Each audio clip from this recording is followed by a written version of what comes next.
Esto es Fenómeno Barrial.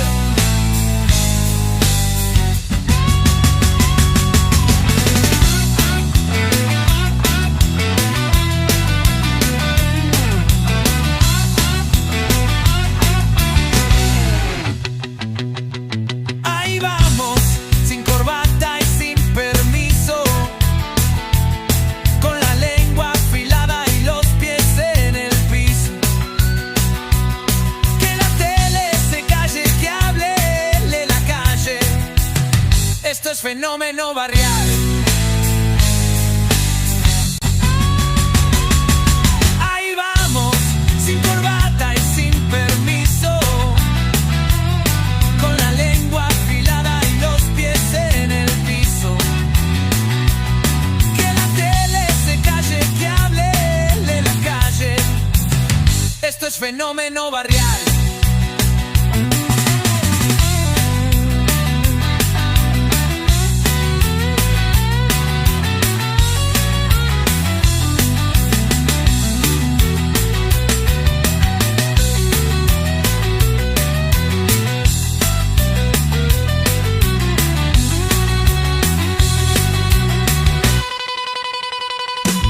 Ahí vamos, sin corbata y sin permiso, con la lengua afilada y los pies en el piso. Que la tele se calle, que hable la calle. Esto es Fenómeno Barrial.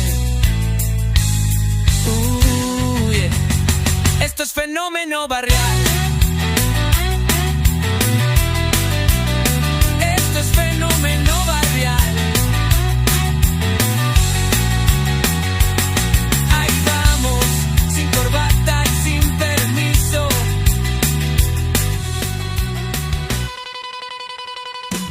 Ahí vamos, sin corbata y sin permiso,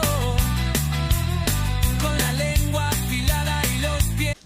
¿Cómo les va? ¿Cómo andan? Buen día, buenas tardes, buenas noches. Esto es Fenómeno Barrial, el streaming político de El 12 en su canal de streaming, precisamente en YouTube. Nos ves las veces que quieras, precisamente.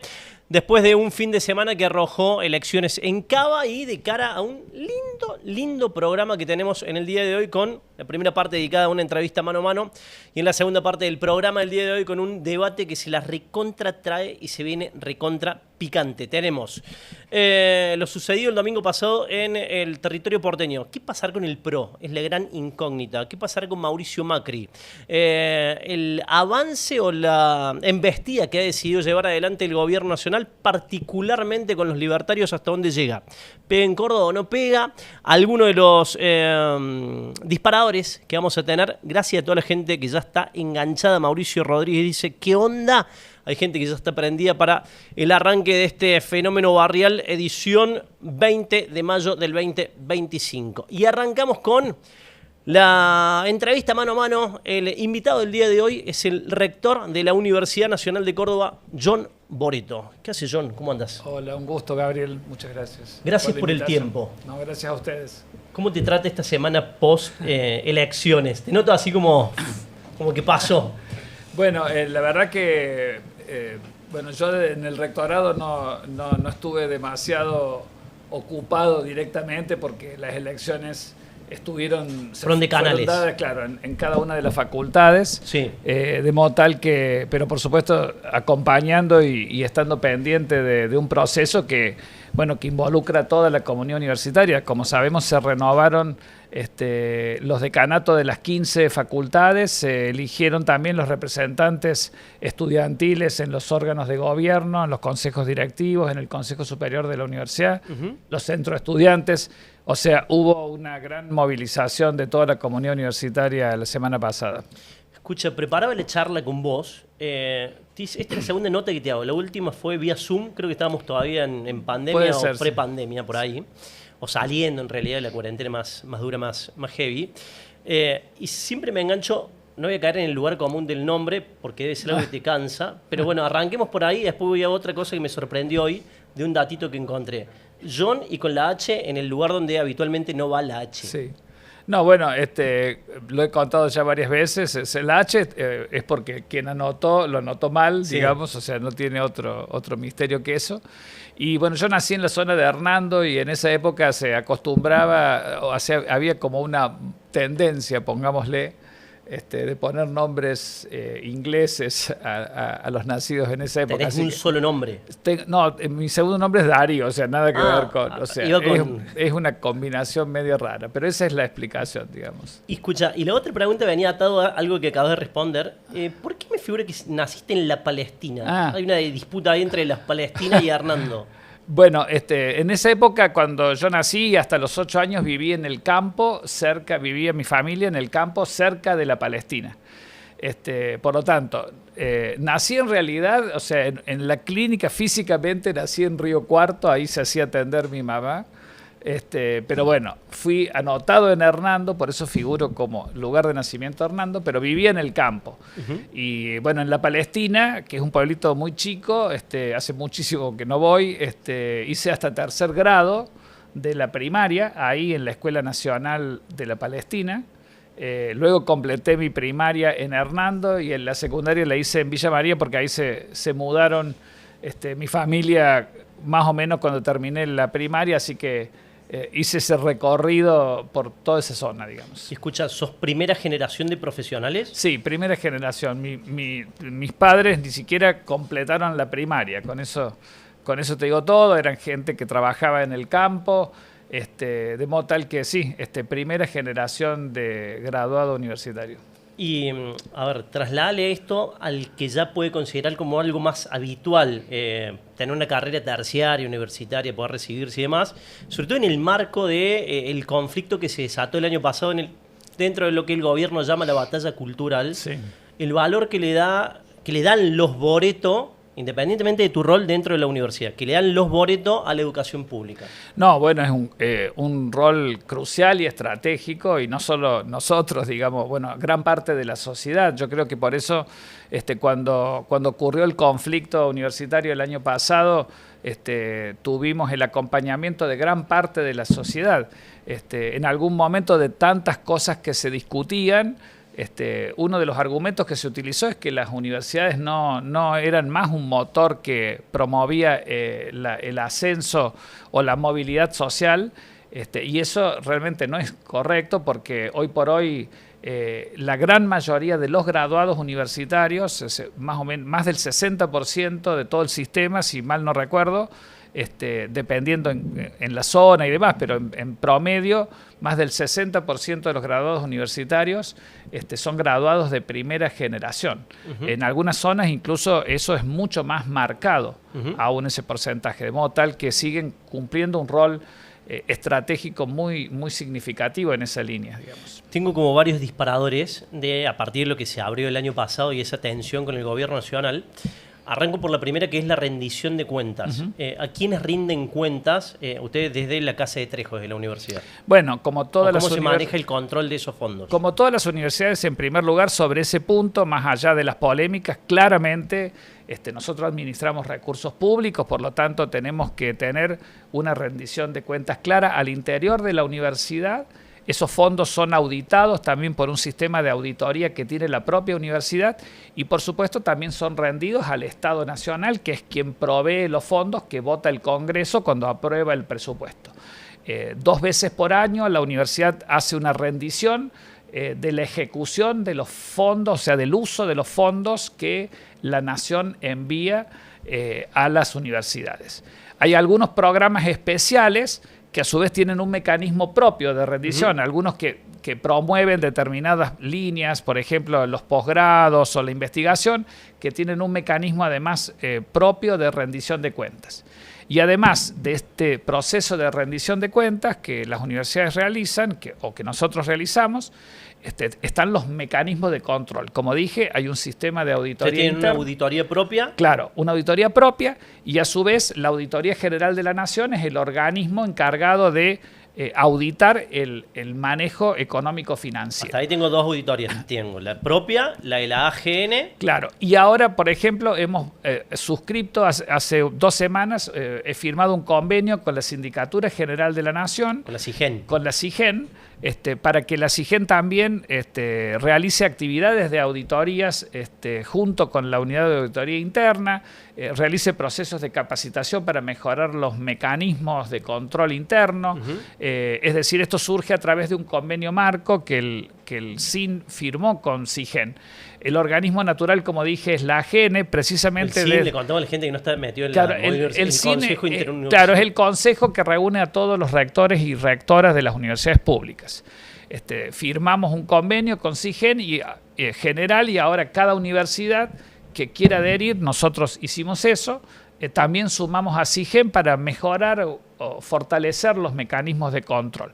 La Universidad de Córdoba en este momento está bajo un proceso de auditoría de la Auditoría General de la Nación desde hace varios meses. Un proceso bien completo que abarca absolutamente todos los aspectos de la ejecución del presupuesto, desde el pago de salarios, las contrataciones, las compras, bueno, los usos que se hacen de los recursos públicos. Te voy a pinchar con argumento libertario. Mátame este argumento libertario de, no sé, ¿por qué?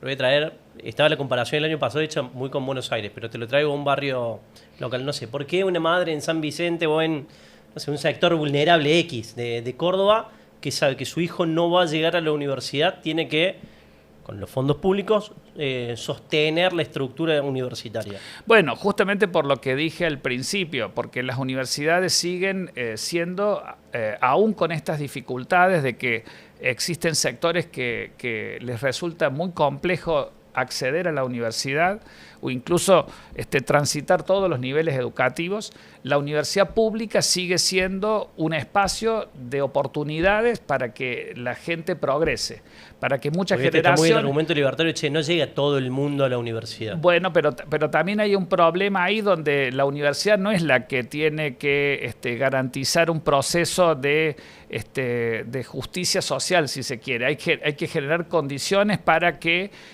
las comunidades puedan progresar, puedan completar el colegio primario, el colegio secundario. Hay que evitar la deserción en todos los niveles. Es muy importante. O sea, en ningún país del mundo no hay un solo ejemplo de ningún país que se haya desarrollado con cierto equilibrio social, sin una apuesta decidida y decisiva a la educación. Y en Argentina sí, digamos, abandonamos el financiamiento público del sistema universitario, seguramente vamos a retroceder en torno a ese objetivo, que no es, como digo, no es suficiente, porque hay amplios sectores que por diversas razones todavía no pueden acceder a la universidad. Incluso nosotros también estamos pensando mecanismos como, por ejemplo, incorporar o sumar más oferta de educación a distancia, porque hoy por hoy es una herramienta inclusiva, los mecanismos híbridos de enseñanza o la educación a distancia. Nosotros ahí estamos planteándonos un desafío de generar carreras más cortas, pensadas también con el modelo de educación a distancia, porque sabemos que eso genera muchas oportunidades. Te decía, un docente universitario me dio un argumento, defiendo la educación pública, y sabiendo esta persona de mi defensa de la educación pública, me dio un argumento que me parece muy piola, y porque en algún momento esa mamá va a necesitar llevar a su hijo a un hospital público y probablemente quien la atienda sea un médico egresado de la universidad pública. Sí, por supuesto, digamos... nadie puede dudar, por ejemplo, en una situación como necesitamos hospitales públicos, necesitamos la escuela pública, porque si no, amplios sectores de la sociedad no van a poder acceder a los servicios de salud y a los servicios de educación.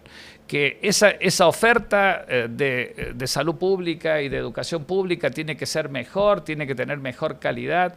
Bueno, todo eso es... digamos, se puede debatir, se puede discutir, cómo mejorar incluso el uso de los recursos. Por eso yo puse énfasis en que nosotros tenemos que ser muy responsables en la ejecución de los fondos, tenemos que poder establecer buenas prioridades a la hora de, digamos, de aplicar los recursos, porque justamente, bueno, sabemos que hay amplios sectores que aún hoy no pueden acceder a esos niveles educativos.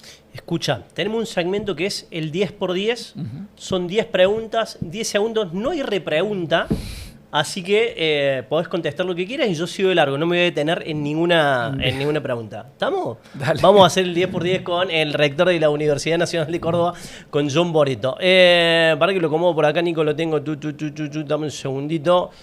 Acá tengo el 10x10. Listo. Cuando quieran, vamos con el 10x10 con el rector de la Universidad Nacional de Córdoba.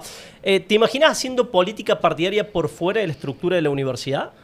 No, la verdad que no. Ahora, en este momento, muy concentrado en mi responsabilidad, que es muy importante en la universidad. Un objetivo de esta gestión. Generar justamente una oferta mucho más amplia para alcanzar a más sectores de la población con nuestras ofertas educativas. ¿Las críticas del Gobierno Nacional de la Educación Pública son parte de la batalla cultural o hay desconocimiento? Ambas cosas, ambas cosas. ¿Se llevaron mejor con Alberto Fernández o con Milei? La gestión de Fernández no se ocupó tampoco bien de las universidades. También teníamos problemas con los gastos de funcionamiento, pero claramente en este periodo la situación presupuestaria se complicó y sobre todo se complicó mucho. La situación actual es muy crítica en materia del retraso salarial que los de docentes y no docentes. Es muy grave ese deterioro. Esta relajada, ¿cuánto te jode explicar la anécdota de tu nombre? No, me divierte. ¿Un libro? El sueño de los héroes, de Bioy Casares. Bien.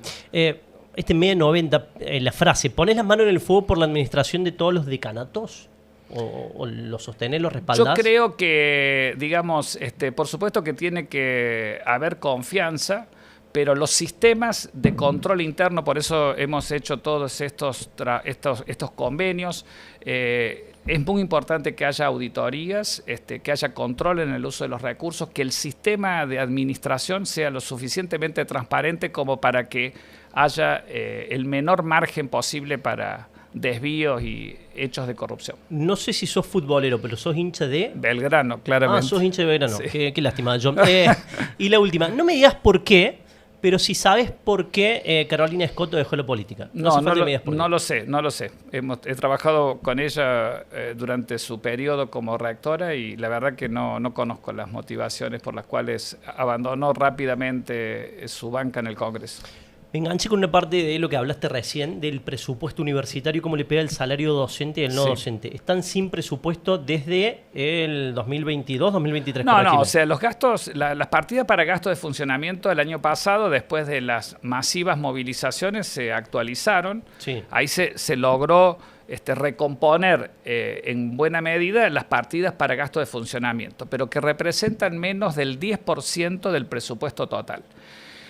Mientras tanto, hay otras partidas, por ejemplo, las destinadas a la investigación, a los proyectos de investigación, sufrieron recortes muy serios, muy severos que comprometen el funcionamiento de ciertas líneas de investigación. De hecho, nuestra universidad ha asignado un fondo de emergencia para garantizar el funcionamiento de las áreas experimentales, estas que necesitan funcionamiento de bioterio, equipamiento que requiere comprar insumos, combustibles y demás, que no pueden detener los procesos de investigación. Y en materia salarial, como dije, los salarios perdieron muy seriamente con la inflación durante todo el año pasado. ¿Cuánto se lleva la masa salarial?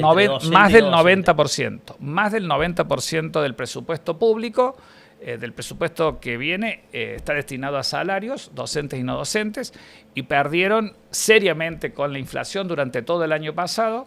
Y en lo que va del año, si bien la inflación, como sabemos, ha disminuido considerablemente, los incrementos que el gobierno ha autorizado no alcanzan a cubrir la mitad de esa inflación que se está registrando. Escuchá, soy padre de estudiante universitario.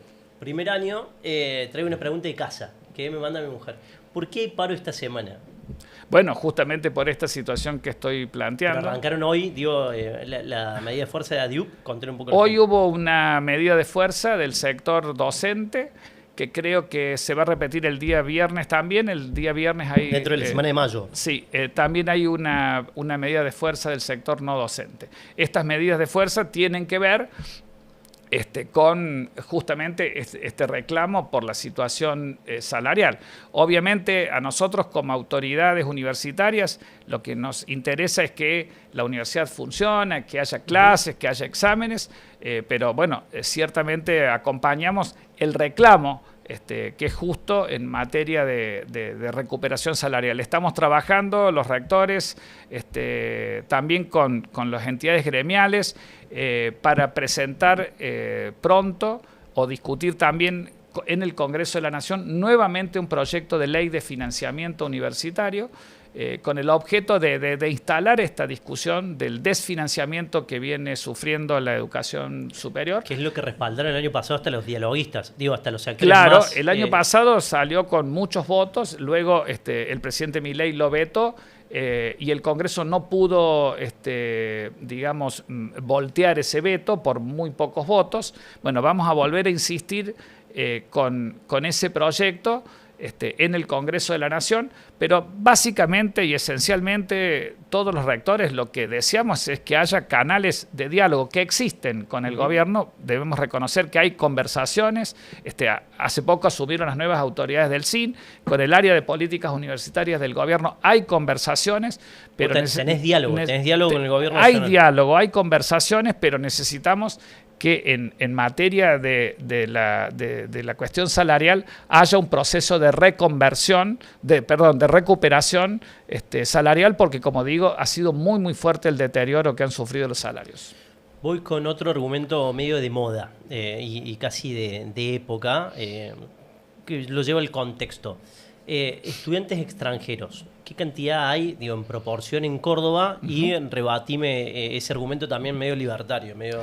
Bueno, en realidad también esto es parte de una discusión que tiene una buena parte de marketing, si se quiere, porque la verdad que en general en todo el sistema universitario no es muy significativa la cantidad de estudiantes extranjeros. En algunas universidades es un poco mayor, en la nuestra es muy muy bajo, es del 2%, de los cuales una buena cantidad son residentes, es decir, son ciudadanos que tienen que ser considerados igual que los ciudadanos argentinos, es decir, no estarían alcanzados por esta reforma migratoria, que además tampoco conocemos exactamente bien los alcances todavía que va a tener. O sea, esa situación en la Universidad de Córdoba no tendría ningún impacto significativo. Muy bajo, me sorprendió. Es muy bajo, sí, es muy bajo. No llega al 2% y como digo, muchos de esas personas figuran como extranjeros porque han nacido en el exterior, pero son residentes ya argentinos, digamos. Escucha, parte final de la charla. Hay otro segmento que es la Bad Milk,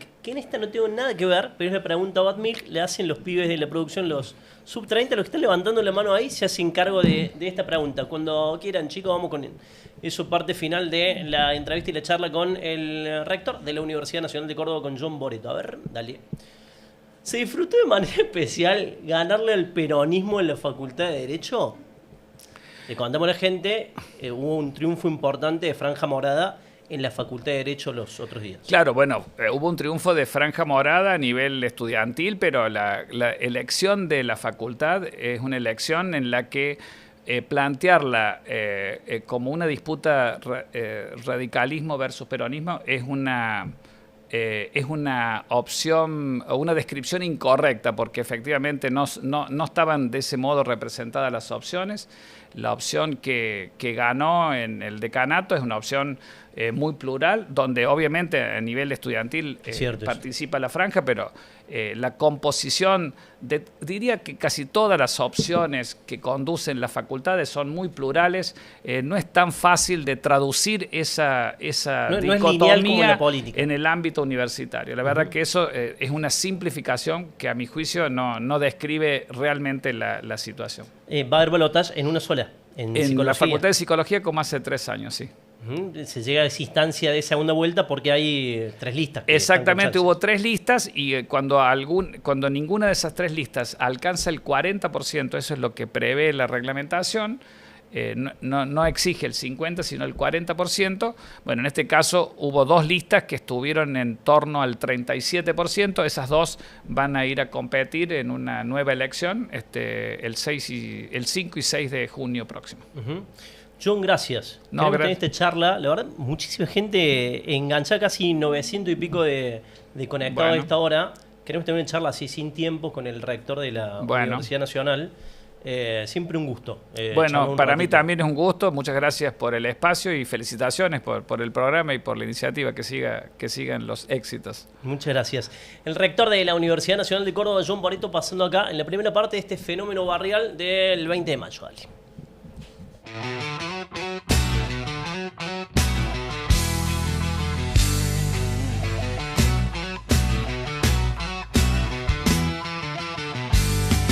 Ahí vamos, sin corbata y sin permiso, con la lengua afilada y los pies en el piso. Que la tele se calle, que hable de la calle. Esto es fenómeno barrial.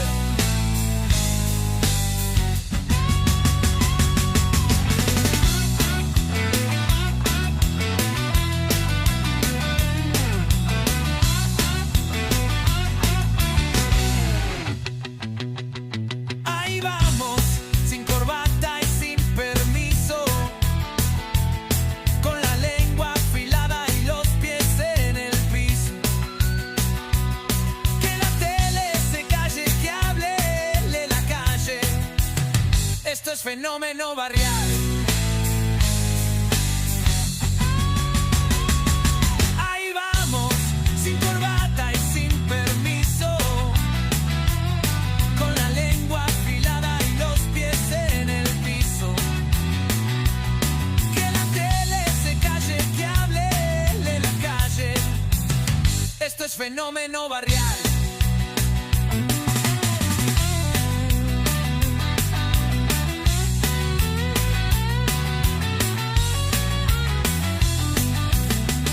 Bueno, acá estamos, segunda parte de Fenómeno Barrial. Linda charla, che, con el rector de la Universidad Nacional de Córdoba, con John Boreto. Lindo, así se puso picante por momentos, lindo ida y vuelta con el 10x10, también con la Bad Milk que se mandaron ustedes. Háganse cargo, chicos, de la Bad Milk, se quedan ahí medio... Pero bueno, linda conversación recién con la autoridad máxima de la Casa de Trejo. Mucha gente enganchada, sigue mucha gente enganchada, así que Cristian Andrade dice buenas, dice por acá. Pueden comentar ahí en el chat del 12 y sabes que nos ves.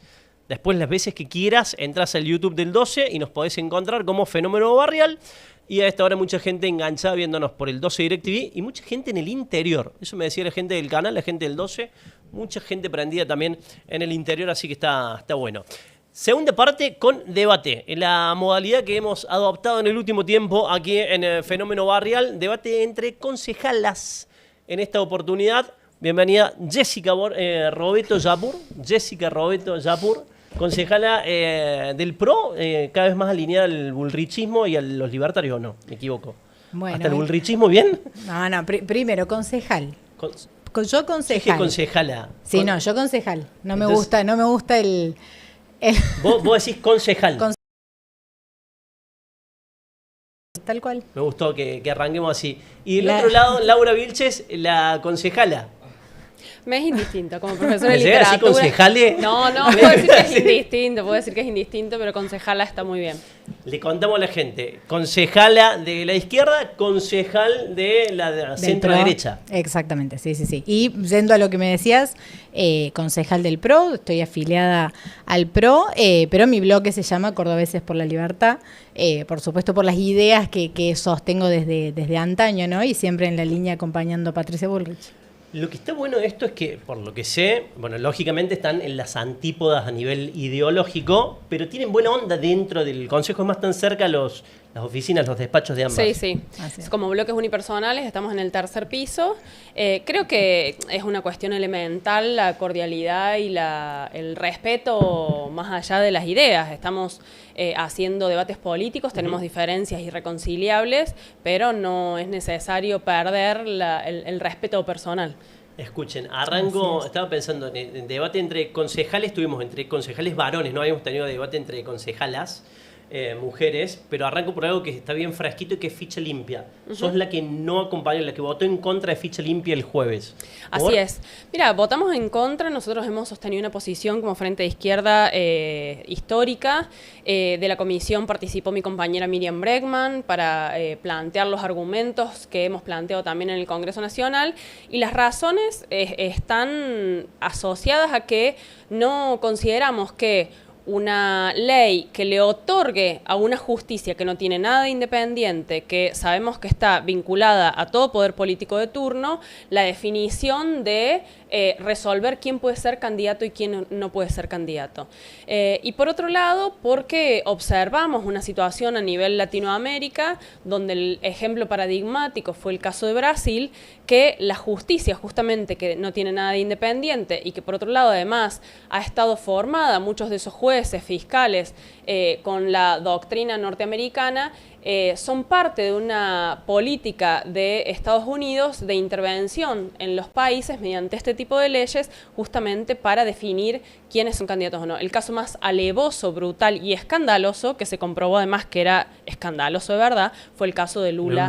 En Brasil, con un juez moro que posaba de independiente y terminó jugando abiertamente para la oposición y para la alianza con el imperialismo. Entonces, creemos que desde ningún punto de vista va a favorecer la lucha contra la corrupción, sino que es un mecanismo de intervención política. En tu caso, Jessica, no solo que votaste a favor, sino que impulsabas una iniciativa, un proyecto. Totalmente. Nosotros desde el PRO venimos desde el 2018, que surgió la iniciativa popular, pregonando por que salga Ficha Limpia. Hemos salido a difundirlo, a juntar firmas, y dentro del Consejo Deliberante del Tratamiento fui coautora de uno de los proyectos, y en parte gracias al impulso que generé en una de las sesiones de, si se quiere pinchar al oficialismo con apurarlos en que salga Ficha Limpia, bueno, logramos que a la semana siguiente no tuvieran más excusas y saliera. Creo que es importante, creo que difiero en lo que plantea Laura de que esto es un mecanismo de proscripción.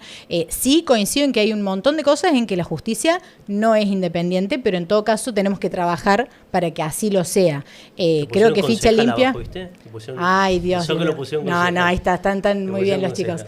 Creo que Ficha Limpia es necesario, es una iniciativa de la ciudadanía y que es un gesto muy importante, sobre todo en los momentos, o en los tiempos que corren, que la política le dé una respuesta a estos ciudadanos, le mostremos que queremos cambiar la política, que queremos dar transparencia, rendición de cuentas, y que así como, te termino con esto, si a un ciudadano se le piden un montón de requisitos para entrar a un trabajo, ¿cómo más a nosotros no se nos va a pedir?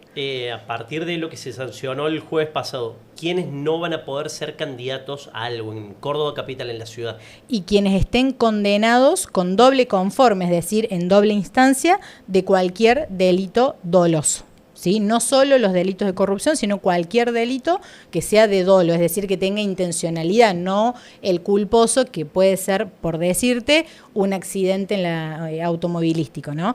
Las personas que estén condenadas con doble instancia no van a poder ser candidatas. Y te agrego que no van a poder ser tampoco funcionarios del Ejecutivo, no solo candidatos, sino que el intendente no va a poder nombrar sus secretarios, sus directores, tampoco van a poder ser parte. Tengo un mensaje en el chat, dice Lucía Grami, tiene que llegar un intendente liberal a la ciudad, basta de peronismo. Deja que responda Vilches. Y yo creo que los que han estado y están son bastante liberales. Me parece que lo que muestran o lo que pretenden mostrar es un capitalismo con rostro humano, con barniz papal, como es el caso de Pacerini, muy vinculado a la iglesia, pero las políticas que están implementando son absolutamente liberales. Perdonarle el 15% de tasas impositivas de la ciudad a los grandes desarrollistas urbanos, a las grandes superficies comerciales, a las automotrices multinacionales y a las alimenticias multinacionales, es una medida recontra mil liberal. Y por otro lado, aumentar tarifazos al conjunto de la población, como fueron los impuestos de los inmuebles o del automotor, así como atacar a los trabajadores, como viene haciendo sistemáticamente. Los trabajadores de la municipalidad están en pleno conflicto justamente porque sus salarios se han visto totalmente degradados, como los salarios del conjunto de los trabajadores en nuestra provincia y en la ciudad en particular. Las trabajadoras y los trabajadores judiciales también están peleando por eso. Son medidas abiertamente a favor del SUEM. Sí, totalmente. Pero digo, ahora últimamente las del SUEM. Sí. Siempre.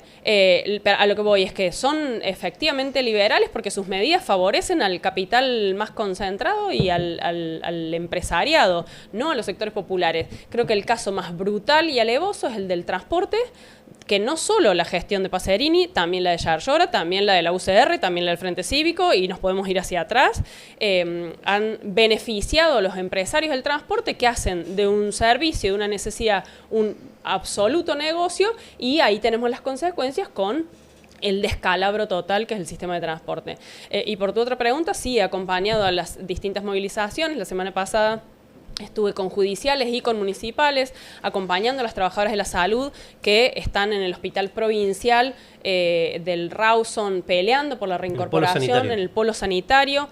La verdad es que la política, mirá si no será liberal, de la provincia, que es mandar la represión policial y tratar de desalojarles una carpa que las trabajadoras están haciendo para sostener su lucha, pedir fondo de huelga y mantener vivo el conflicto.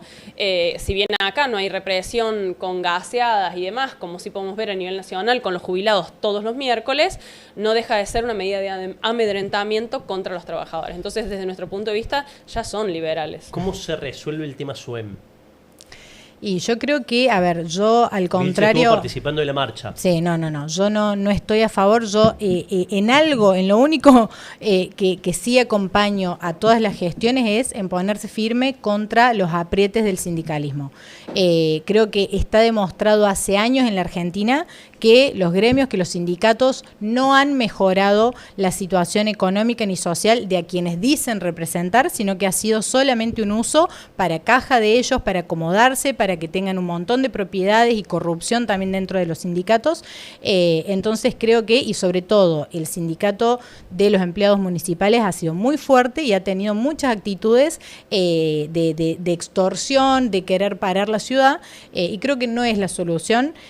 Nosotros siempre desde el PRO hemos sido partidarios de dialogar y de no cortar las calles, de no tener estas actitudes extorsivas, y que las cosas se tienen que resolver de otro modo, y entendiendo también el contexto económico en el que estamos, en el que todos debemos hacer un acompañamiento, un ajuste y entender la situación del contexto. Pero ¿cómo respondes a esto que yo acabo de decir, que el ajuste no lo están haciendo los grandes empresarios, a los que al revés se les está perdonando impuestos, sino que el ajuste lo hacen siempre los laburantes? No, y los sindicatos son herramientas de los trabajadores, más allá desde ya que yo coincido. Herramientas que no han...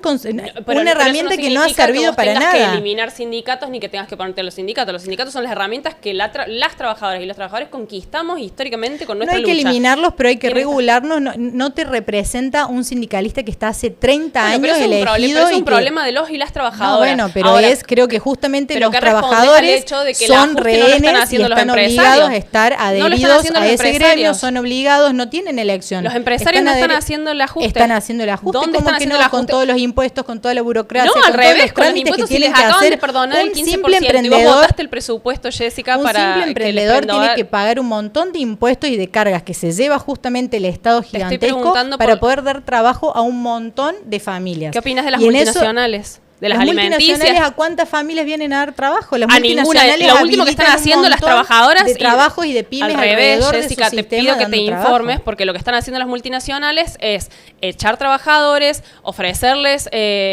retiros anticipados de jubilación, rebajando los salarios hasta que ellos se jubilan, y lejos de haber contratado más cantidad de trabajadores, lo que han hecho es ir despidiendo. Y a los nuevos que han contratado en las últimas décadas, por lo menos, ha sido con empleo mucho más precario. Desde ya que con la colaboración de sindicatos traidorazos como el ESMATA. ¿Cuál es la propuesta de la izquierda para generar riqueza, para poder aumentar el progreso, el desarrollo y dar bienestar a los ciudadanos? Justamente, porque no lo entiendo. Siempre es muy lindo los eslogans de la izquierda, pero la verdad que resultados justamente no hay. Atacar las grandes ganancias de estos empresarios, donde, por ejemplo, de acuerdo a los estudios que hemos hecho desde la izquierda con nuestros economistas, una cooperativa que no puso su capital, que no invierte su tiempo. Que las sigan manejando las multinacionales, no hay ningún problema, pero sí que se reduzca la jornada laboral de 8 a las 6 horas y vos contemplando las 12.000 principales empresas, no la pyme, no el pequeño emprendedor, 12.000 principales empresas, entre las cuales hay multinacionales a nivel nacional, podrías crear 1 millón de puestos de trabajo reduciendo la jornada laboral justamente para evitar la sobrecarga laboral, acabar con la precarización. Y que en virtud de eso cobremos menos por la cantidad de garantizar salarios equivalentes a la canasta familiar. No me dan los números, ¿Cómo no dan no? los números. Si tenés el mismo ingreso, lo disminuí en pero cantidad de horas. deciles Y que te abran los libros contables a las empresas y vas a ver que las ganancias están garantizadas. Ganancias Los bien bancos son merecidas porque usureros. invirtieron su capital, su conocimiento ¿Cómo y su merecías? A tiempo. costa de trabajadores que se rompen la espalda y que terminan en los 60 años Y el empresario, con hernia de disco. el pyme, ¿no se rompe la espalda? ¿No ¿La puso su fábrica puede capital y su funcionar sin tiempo? operarios? ¿Y la fábrica puede funcionar sin el empresario? Clarísimamente que No. sí. Claro que sí. Hay ejemplos históricos. En Argentina ha habido 400 fábricas recuperadas que han funcionado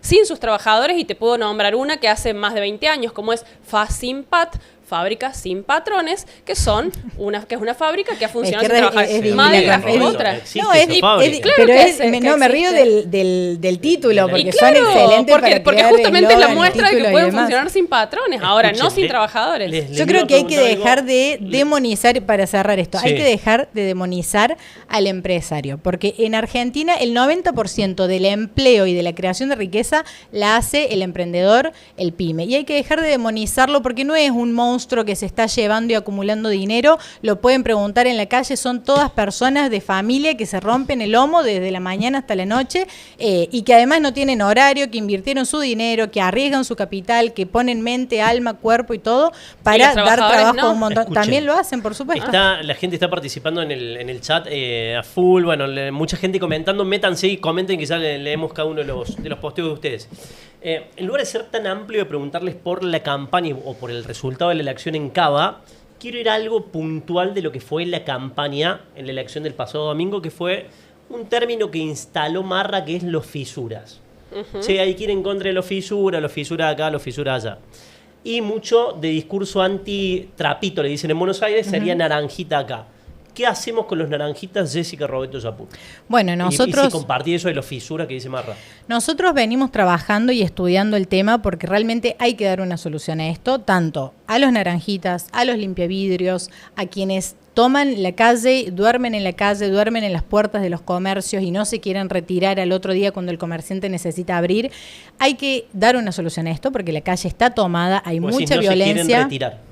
Claro, muchos comercios les pasa, podés ir a plena peatonal, está lleno de cada vez chozas cada vez más grandes y el comerciante llega a 7, 8 de la mañana a intentar abrir, está lleno de basura, hay olores, no los pueden sacar, la policía, y he hablado con policías, tienen problemas para poder retirarlos porque están bastante como atados o con pocas herramientas para poder retirarlos de la vía pública. ¿Con qué excusa? Más que, bueno, una situación de violencia, pero el hecho de estar en la calle y ocupar el espacio público no es una figura que les permita al policía poder sacarlo. Entonces creo que sí hay que dar un debate sobre esto, empezar a buscar soluciones, porque bueno, realmente no se puede vivir el espacio público es de todos y hay que garantizar la paz social, hay que garantizar la tranquilidad de todos los ciudadanos y encontrar alguna vía de que estas personas vuelvan a reinsertarse socialmente en la educación, en el trabajo y demás. Lau. A mí un poco lo de Marra me divierte, porque le fue muy mal. Entonces, con la campaña de los claro, anti-fisura. le da cuenta de que la gente no ve lo que Marra. Y por otro lado, creo que lo que busca Marra o este tipo de discursos es justamente estigmatizar a los sectores más vulnerados en sus derechos, a los cuales hay que darles respuestas de fondo y salidas de fondo.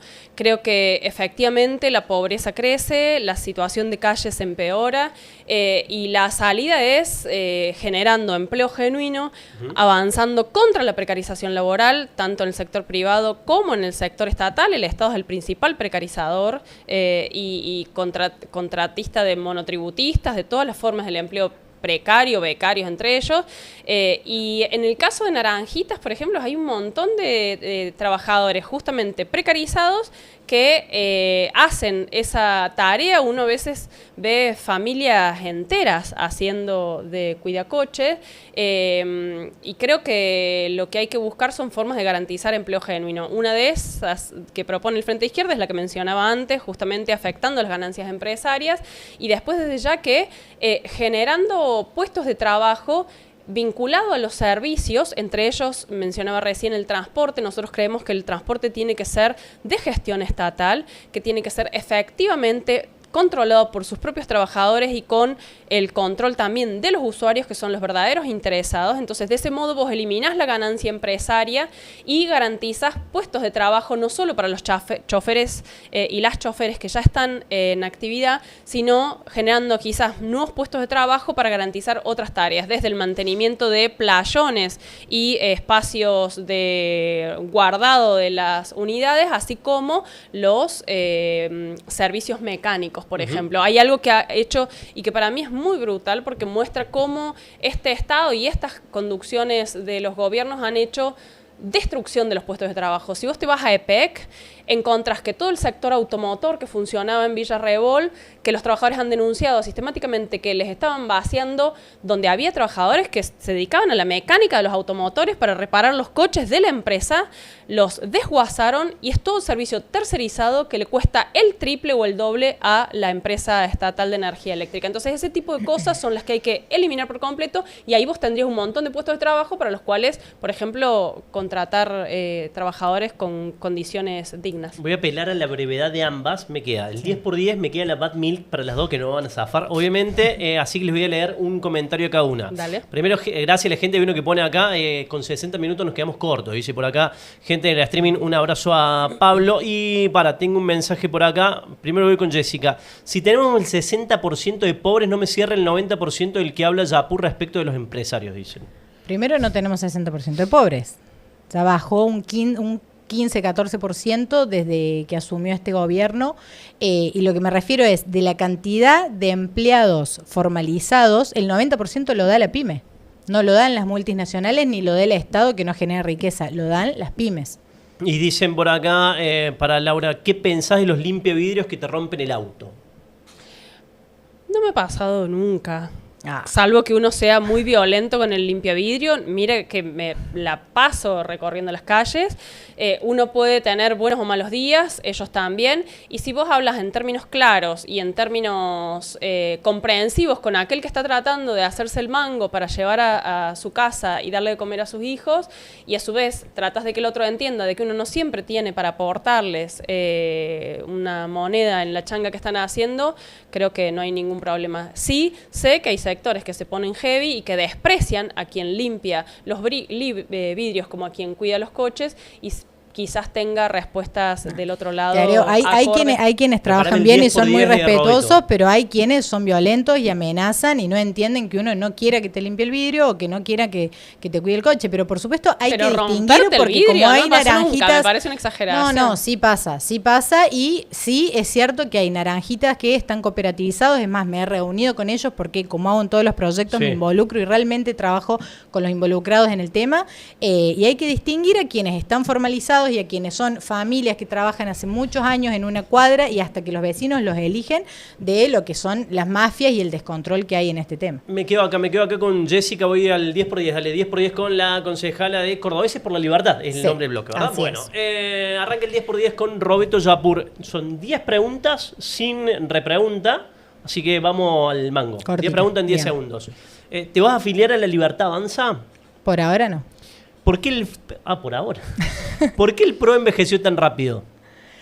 Y bueno, es que tuvimos no tuvimos autocrítica y no supimos ayornarnos rápidamente a lo que la ciudadanía estaba pidiendo, como sí lo tuvimos en su momento cuando ganamos. Nos quedamos ahí en el mismo discurso y no leímos los cambios sociales. ¿Tu hit o tu gol en el Consejo Deliberante fue la pelea por Uber? Sí. Venís en el auto y te están haciendo dedo Baldassi y Soder Zucaria. ¿A quién levantás? A la coneja, vale. ¿Se bancan que Bullrich tenga onda con Quinteros o en el panel exageran esa onda? No, yo creo que sí. Primero, a ver, Patricia siempre es muy institucional y trabaja con todos los ministros, pero además creo que sí hay una buena onda con Quinteros, porque Quinteros entiende de la necesidad de responder al electorado cordobés, que el electorado cordobés es de ley y orden y banca las medidas firmes de Patricia, así que a Quinteros no le queda otra que alinearse, creo. El espejo de retrovisores está. ¿Te apretaron para que renunciaras a la lista en el 2023? Sí, totalmente. ¿Soy hincha de Talleres o es moda? No, mira, yo en realidad de fútbol entiendo. Podría ser, digamos, No, entiendo poco de fútbol, pero mi marido Lucas es hincha total, le hicimos el carné de socio a mi Gordi, así que estoy cada vez más yendo a la cancha para involucrarme, porque la verdad que lo disfruto en familia. En el consejo tenés más diálogo con Simoniano o con Preto. En realidad con los dos, la verdad, porque bueno, con uno tengo que armar, digamos, hablar las cosas administrativas Sí. y con el otro las cuestiones políticas. Y la última, la sensación que te dice que se viene para este año, ¿lista libertaria pura o con aliados en Córdoba? Con aliados. Bien, esa corazonada de Roberto Yapur. Con 10 por 10 aliados. con Laura Vilches, dale que entramos en la parte final. ¿De quién es más fácil ser opositor? ¿De Yarlora, de Pacerini o de Milei? Tenés que elegir uno solo, ¿eh? Uno solo. Y más fácil, es que son lo mismo. Pero tenés que elegir Que uno. responda. ¿Yarlora, Pacerini o Milei? Pero están cogobernando. Qué sé yo, es fácil, Milei, es la respuesta fácil. ¿Cuántos asesores tenés? 3. ¿Sos de las dirigentes de izquierda que pone parte del sueldo en un fondo común? Totalmente, sí. Lo aportamos a las luchas de los trabajadores. De hecho, hace poquito hicimos un aporte de $1 millón para las trabajadoras del Rawson, que son 18, desde ya que es una miseria desde el punto de vista de lo que necesitan, pero con las bancas del Frente de Izquierda es esto lo que hacemos con la dieta que no percibimos. Yo me quedo con lo que equivale a mi salario docente. ¿Vacaciones con Del Caño o con Breckman? Del Caño, es mi amigo. ¿Marcha con Del Caño o con Breckman? Con los dos. Este es recontra termo. ¿Qué marca de celular tenés? Un Motorola, ya no sé ni qué. Si decís un iPhone era un No, portazo no. tremendo. Un Moto G, no sé, de esos viejísimos. ya ¿Hablas no. en inclusivo? Sí. Depende. ¿Das clase en inclusivo? No, depende de mis interlocutores. En general tratamos de acordar con les pibis al inicio del año cómo Con les pibis. queremos conversar. Un proyecto que hayas acompañado en el Consejo, un proyecto del oficialismo. ¿Que haya acompañado? No recuerdo. Algunos vinculados a cuestiones, por ejemplo, de discapacidad o de adultos mayores. Los que tienen que ver con derechos, en general podemos acompañarlos, solo que siempre señalando que son más palabras vacías porque en muchos casos cuentan con poco presupuesto o con personal precarizado para atender esas situaciones, por lo cual es absolutamente limitado. Pero sí, todo lo que tiene que ver con defender derechos, desde ya que lo acompañamos. Escucha, la última. ¿Por qué para algunos es utópico que ustedes en algún momento sean gobierno?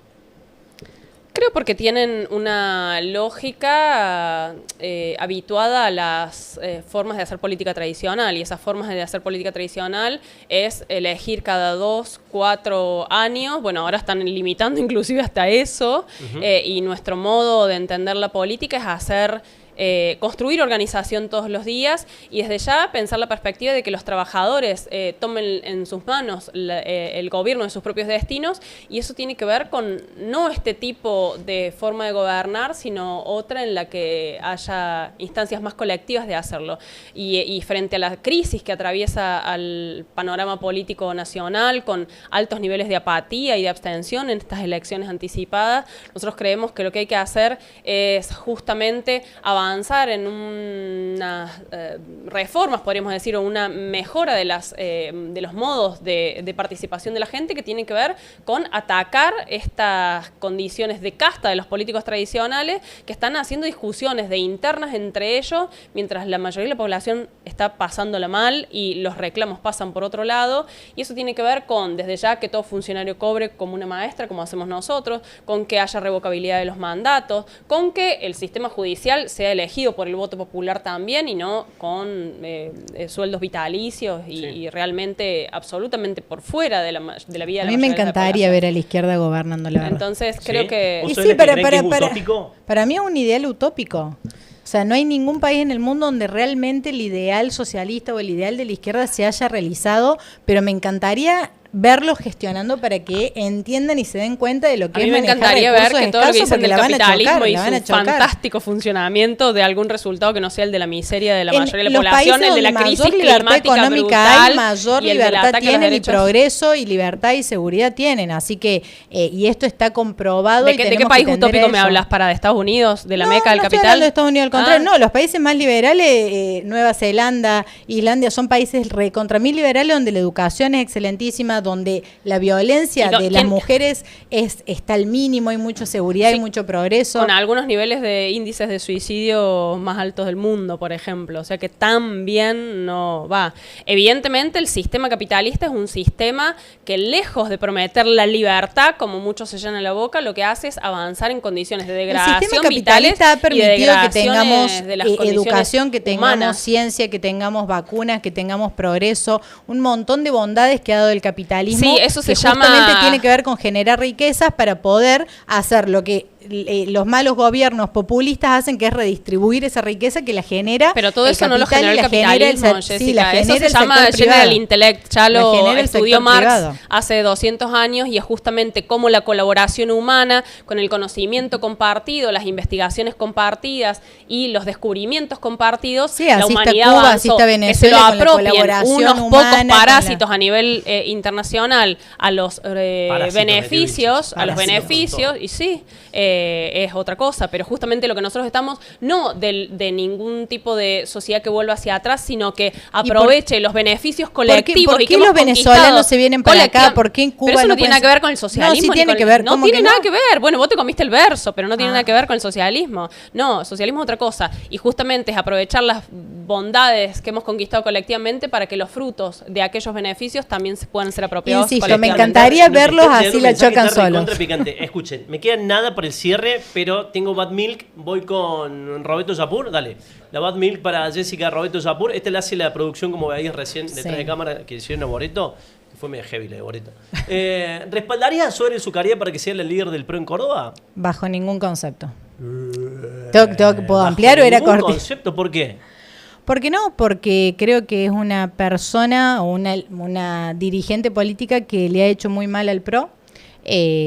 Su forma de trabajar, de hacer política, no la comparto, tiene malas prácticas que justamente son las que los más jóvenes venimos a desterrar, de trabajar más en consenso, de trabajar en dialoguismo y no mantener el dedo y la intervención y demás, y además ha tenido malas actitudes respecto al trabajo interno de la lista en el 2023, así que no, para mí el camino no es por ahí, creo que el camino es por decirte, en la interna del PRO, permitir que se dé la interna, terminar con esta intervención, que elijan los afiliados y que gane el mejor. Necesito media hora más, mínimo media hora más. No, para la de Laura Vilches, la Bad Milk para Laura Vilches, la concejala de la izquierda. A ver qué pregunta la ¿Quién les quitó más juventud, el kirchnerismo o los libertarios? Ninguno. Vamos, Vilches, vamos. No, pero es que para mí se muestra cada vez más falaz, por un lado, que la juventud... Pero no, en serio te pregunto. ¿Pero a la izquierda? Jóvenes, no, en general. ¿Que están más derechizados los pibes? No, para nada. ¿No? Para nada. No, creo que eso fue un intento de construir un Milei todopoderoso que avanzaba como un fenómeno de las nuevas derechas sin ninguna contradicción, y creo que las elecciones que estamos viendo son una muestra de eso. O sea, que haya votado menos del 53% de la población en Cava, que lo mismo haya ocurrido en el norte, y que la juventud esa que supuestamente bancaba a Milei arrasadoramente haya ido a votar en una ciudad importante como Ciudad Autónoma de Buenos Aires, solo un 15% al candidato de Milei, con Milei haciendo campaña diciendo Adorni es Milei, para mí habla de un fracaso de la derecha de Milei en ese sentido.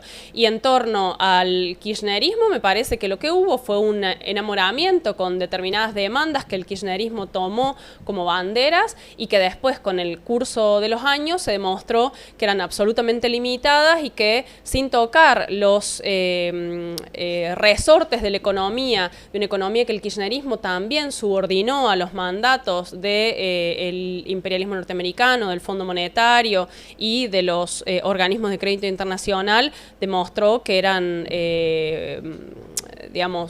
papel mojado cuando se iba a la realidad. La juventud precarizada, que no vio ningún beneficio bajo el kirchnerismo, creo que es la que por momentos se puede haber volcado al voto a Milei, pero que hoy está también sacando sus propias conclusiones, y hacia ahí apuesta la izquierda. No es casualidad que uno de los dirigentes destacados y que emergió como figura en las elecciones de la Ciudad Autónoma de Buenos Aires haya sido Luca Bonfante, un joven estudiante que fue parte del proceso de lucha universitaria, que también también aquí en Córdoba dio tremendos compañeros que son justamente las nuevas generaciones a la cabeza de la pelea por nuestro futuro. Muchas gracias a las dos. La verdad que salió un programa redondito, un debate recontra picante. Las conozco a las dos hace mucho y reconozco el laburo de las dos en el consejo. Así que bueno, gracias por venir. Gracias a vos, Gaby. Felicitaciones por este programa que la verdad que está teniendo resultados muy buenos. Y así que gracias a toda la producción y felicitaciones también.